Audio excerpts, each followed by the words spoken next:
When you watch the highlight tape, it was really hard to see. It was so grainy. He was literally a blur on the film, almost every play. Now I look back at it and I think, gosh, how could I even see where he was? You knew where he was every time because of the explosiveness, and he was the one guy on film. You're like, whoa. Coming around the corner, sack fumbles, chasing people down 30 yards downfield, doing everything you could do on a football field. I'm saying, I don't think this guy is real. Why are people not looking at me? That was his form of saying, hey, here I am, take a look at this tape. I've heard rumors that Robert's the one that actually made the tape. I can remember watching Robert Mathis' highlight tape. Other than Barry Sanders, the best college highlight tape I've ever seen. It's an outstanding tape. To think that I brought that back and gave that to people to watch, it did help sell my case for the player. He's probably the player I got most excited about scouting as an area guy.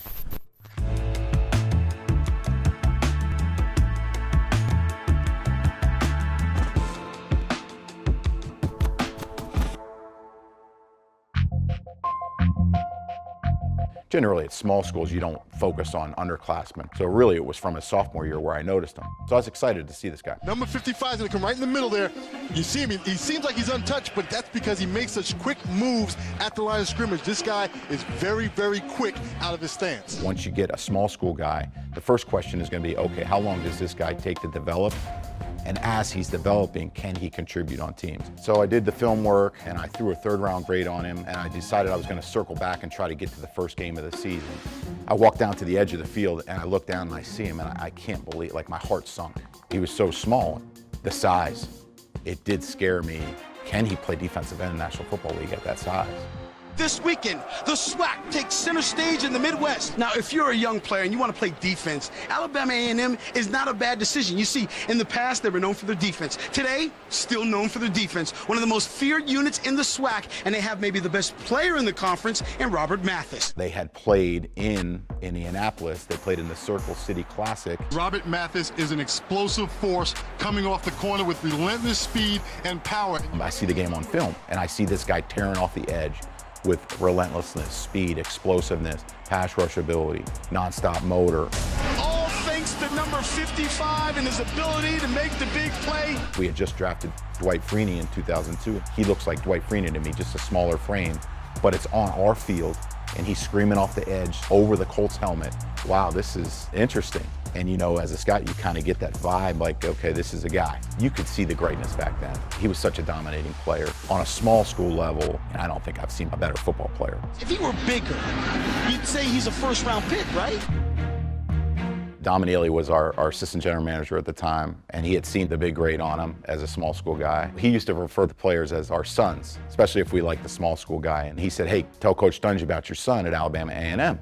So I remember telling Tony, and Tony was like, listen, we'd like bigger guys, but we're more concerned with athleticism, speed, competitiveness, instincts. If he has all those things, do not worry about the size. Tony just emphasizing the pass rush, the competitiveness, the athleticism, the explosion, the speed, how they fit defensively for us.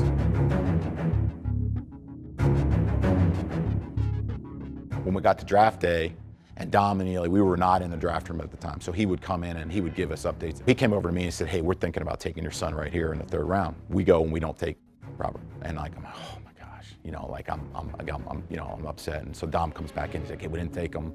We got him pinned here for the fourth round. We'll probably take him in the fourth round. And I'm like, Dom, listen, you know, as a scout, you never think he's going to keep lasting. And you want him to be drafted to your team because you put so much work in. So in the fourth round, we don't take him, and I'm ready to jump off a bridge. He comes back in, he goes, we just made a trade with Houston. Houston called us and said, hey, we don't have anybody to pick in the fifth round, and they want to swap picks. Their fifth round pick for our fourth next year, we're going to do it. So I'm like, yes. And we ended up picking him. And I think what's interesting about that, I feel like in his career, he might have had the most production against Houston. It's just strange that that was the team we made the trade with, and he had all that production against that team.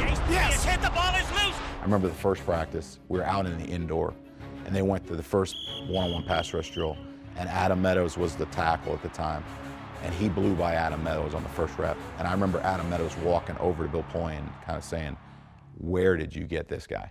Here we go, here we go. He's going to be hit and dropped by Robert Mathis. Knocked out of his hands by Mathis. Mathis at him again. The best pass rushers in the history of football are really the most relentless competitors, and he was that. They've got him and taken down Robert Mathis. Really the relentlessness and the effort that he played with, it's really unmatched. In your career as a scout, if you can get one player like that, you feel extremely fortunate.